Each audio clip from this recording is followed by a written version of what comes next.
Good morning, CC families. This is Cycle 3, Week 18. I'm Mrs. Shannon, and we're going to start with English this week. So I made these books for my kids.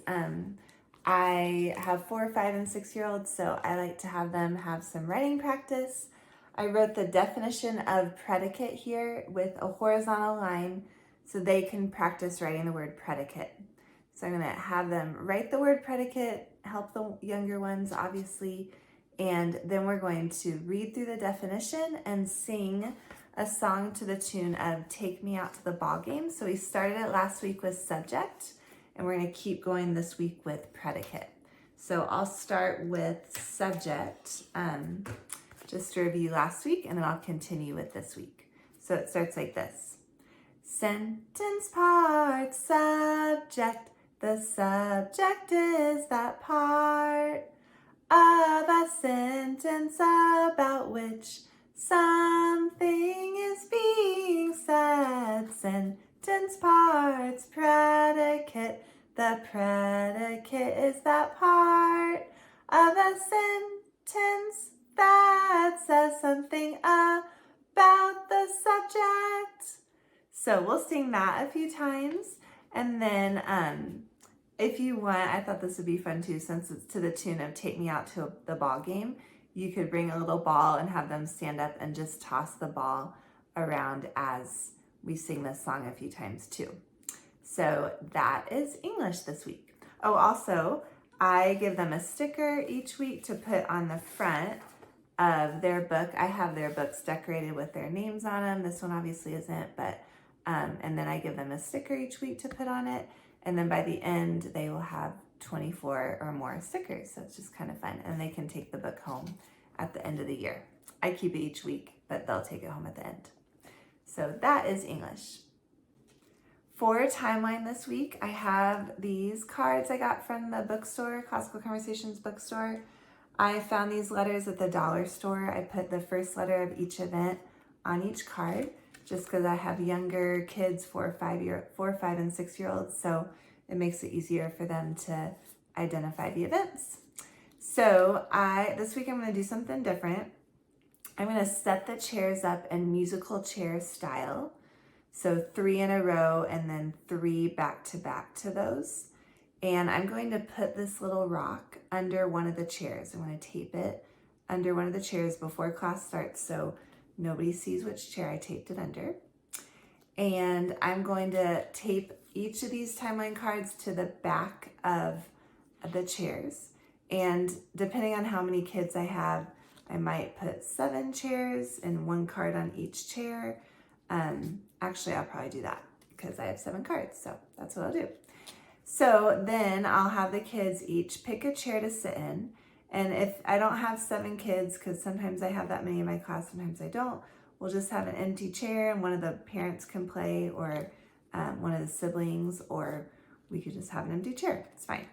So I'm going to play the timeline song, and we're going to walk around the chairs as we listen to the song. And then when the song stops, everybody's going to sit in the chair that's closest to them. And then once everybody's sitting down, I'm going to say, okay, look under your chair and see if you see a rock. You could do anything. I'm just going to do a rock. So they are going to look under, and whoever sees the rock under their chair is going to put the timeline card that's taped to the back of their chair on the wall. And like I've had before, I'll have 7 pieces of painter's tape on the wall. They will stick it in the right position.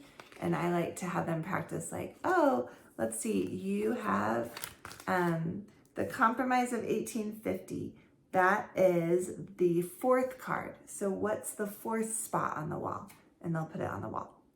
So then that one, whichever one they have, will be on the wall. So we'll have 1 less timeline card.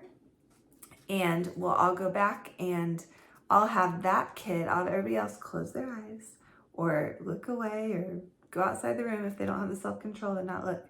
And I'll have that kid tape the rock under another chair, so only that person knows where it is. All the other kids won't know. So then they'll come in, everybody will sit in a chair again, and we'll do the same thing.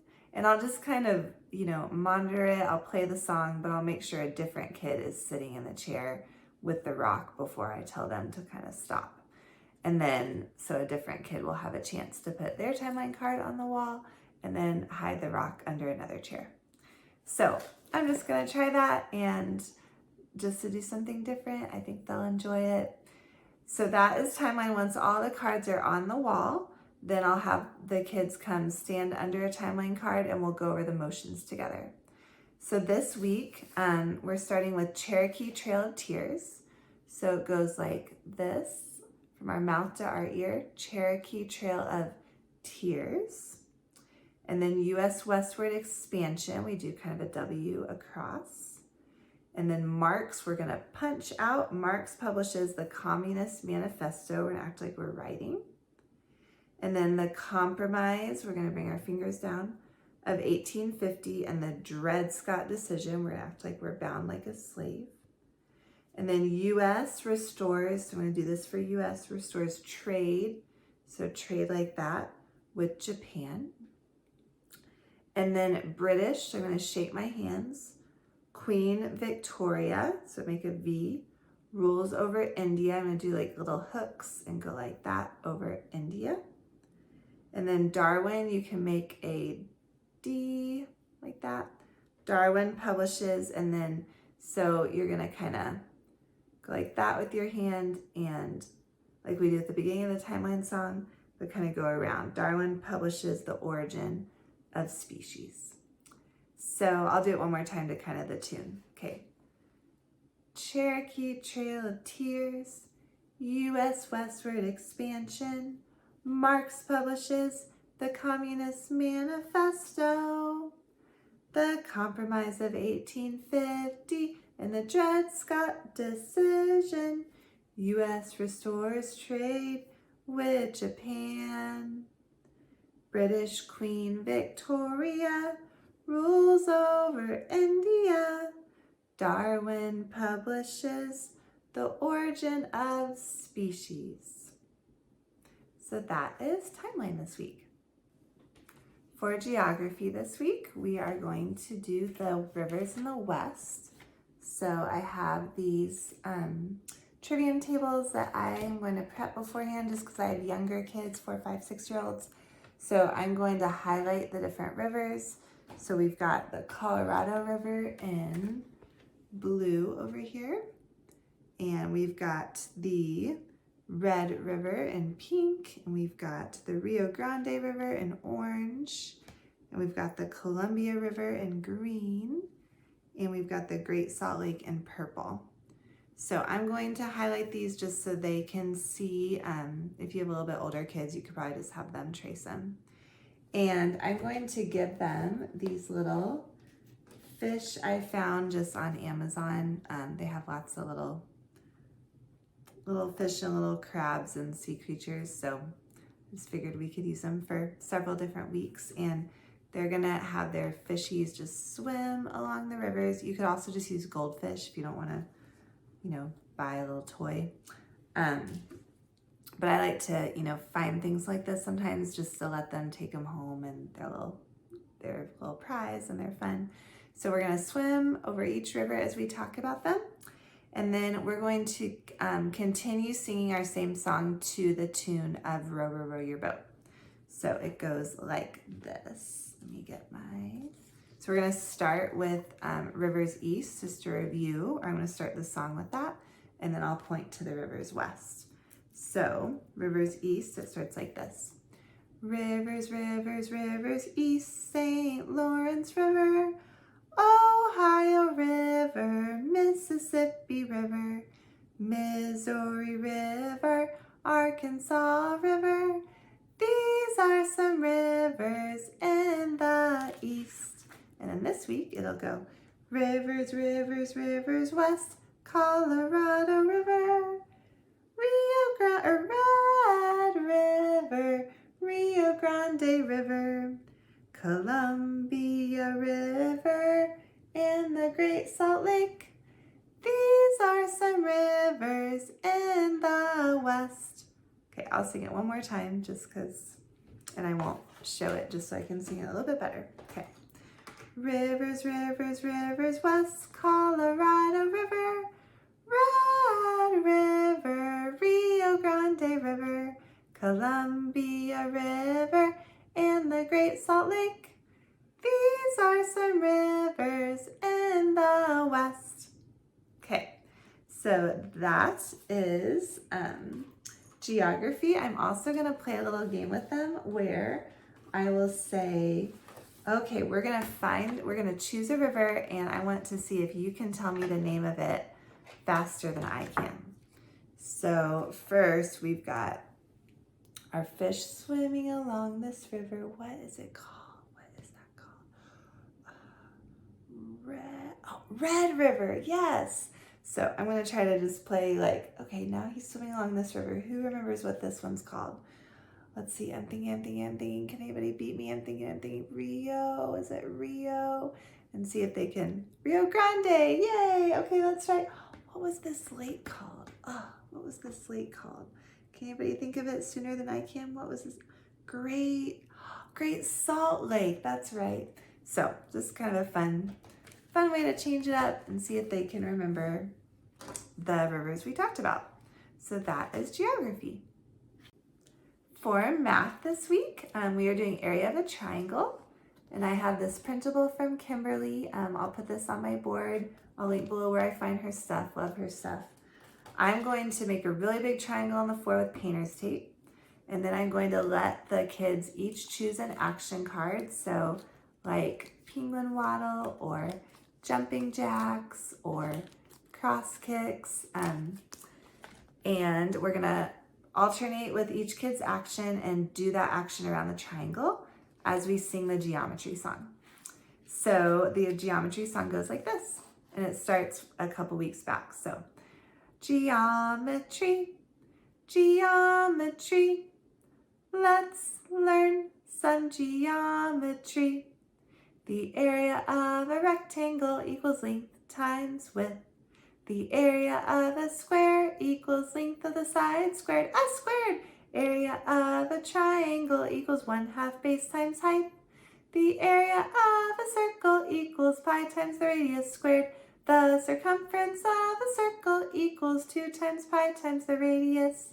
Geometry, geometry, let's learn some geometry. So we'll do each of those fun actions to the song, and I'm just going to play the whole song so they can keep hearing it. Also, I have these other action cards like crawl like a baby or dance like a robot. I found these from Driven by Grace, so I'll link below where I got these. Could do a mixture or one or the other. Just fun to get them up and moving. So that is math. For Latin, we are continuing to translate John 1 through 7.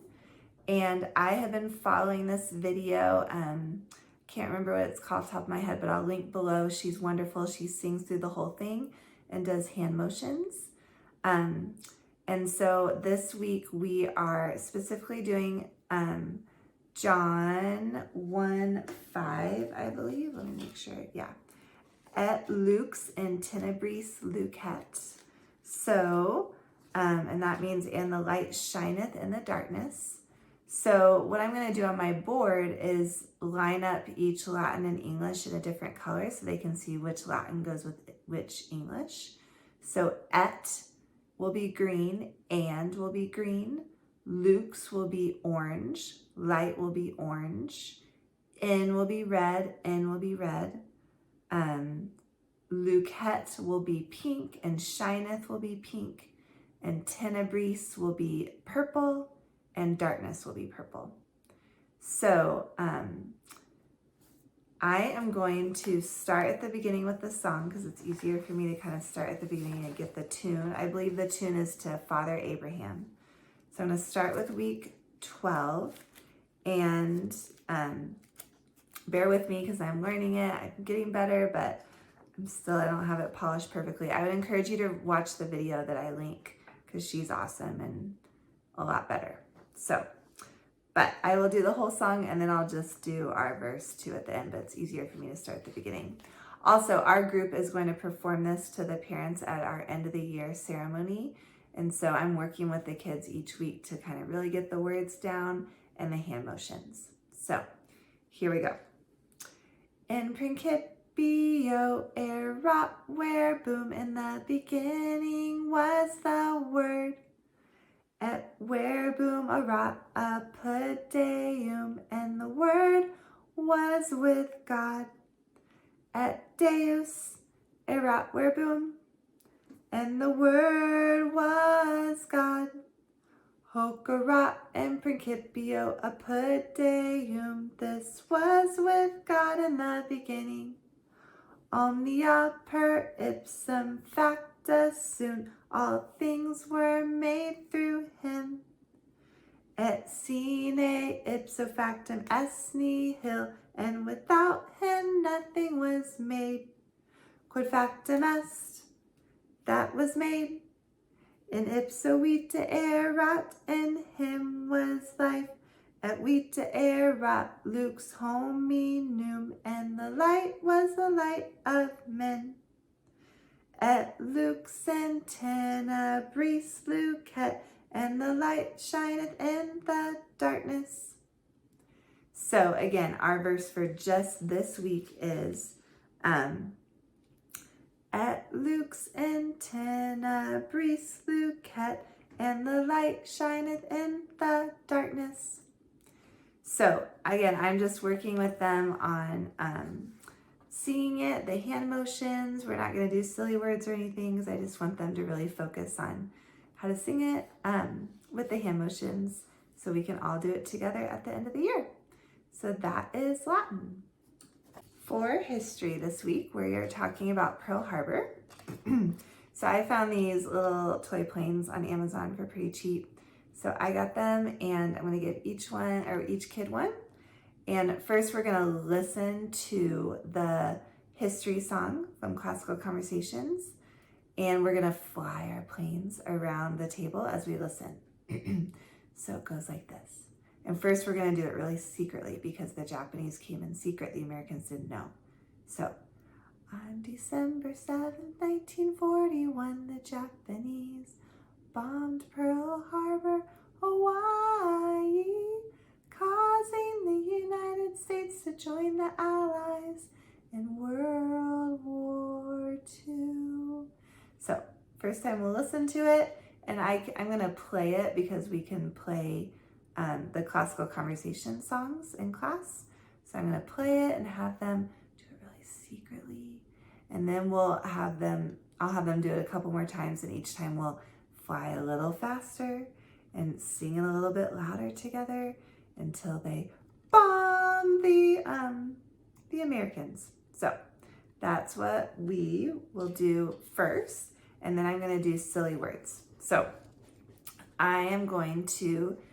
we'll have listened to the song several times. So now I'm going to say, all right, on Dinosaur 7th, Dinosaur? No, that's not right. What should it be? Oh, on December 7th, 1941. Okay, let me try again. So, and I told them, like, all right, they know this. I've done this every week. Like, listen really carefully. When you hear a silly word, raise your hand and tell me what it is. So then I will read it the correct way until the next silly word. So, on December 7th, 1941, the ninjas.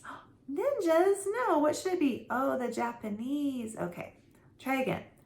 On December 7th, 1941, the Japanese bombed Pearl Houston. Houston? No. Oh, Harbor. Okay. So then instead of United States, I do Uranus, Saturn. Instead of allies, I do aliens. And instead of World War II, I do Waterworld.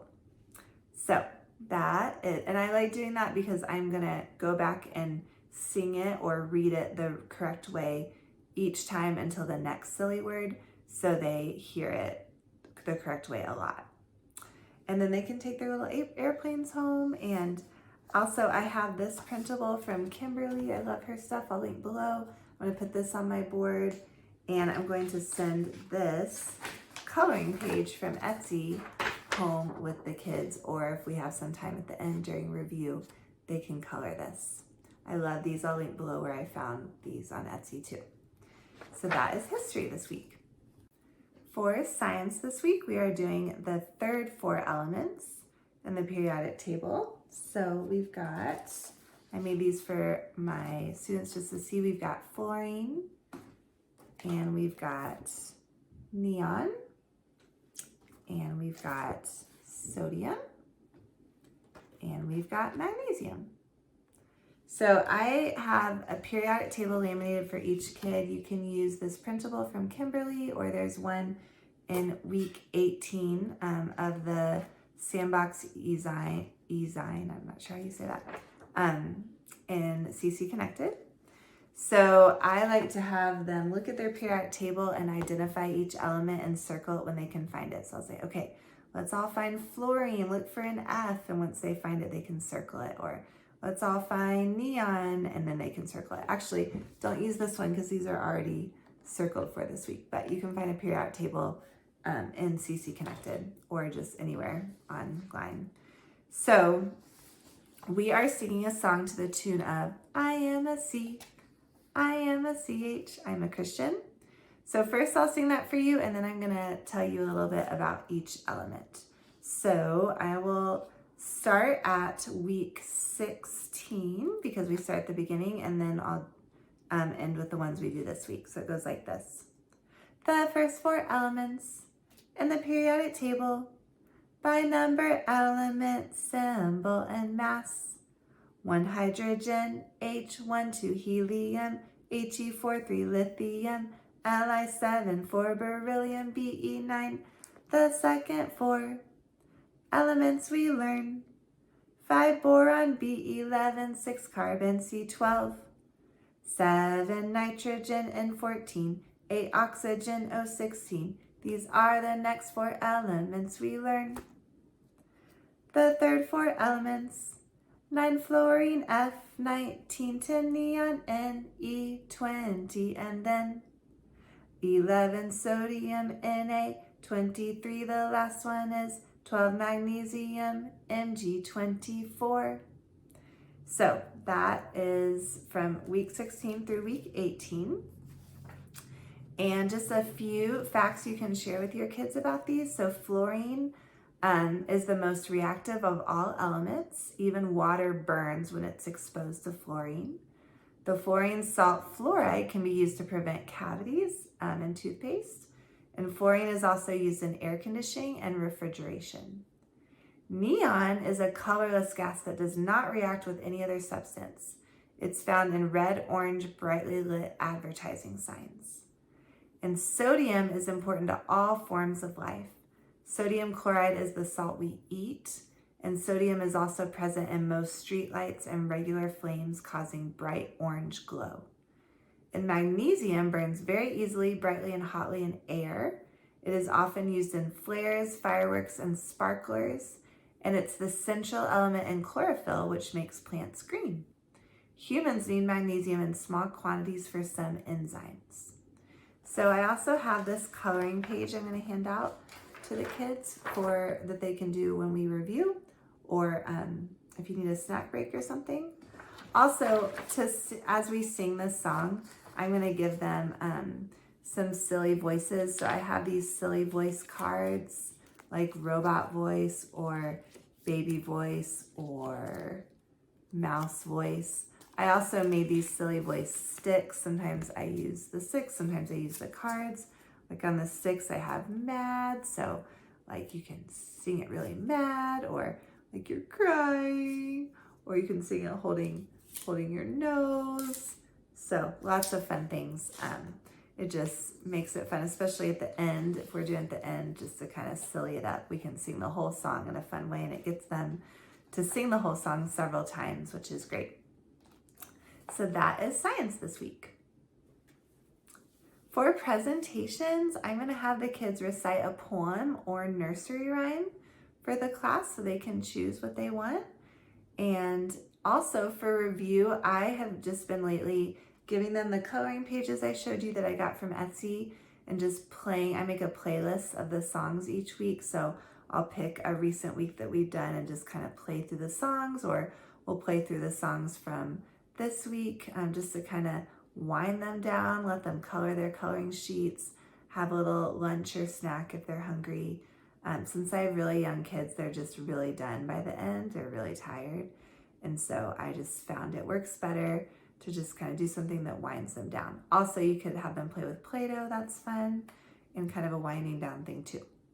So I hope this helps. Let me know if you have any questions and have a great week. Bye.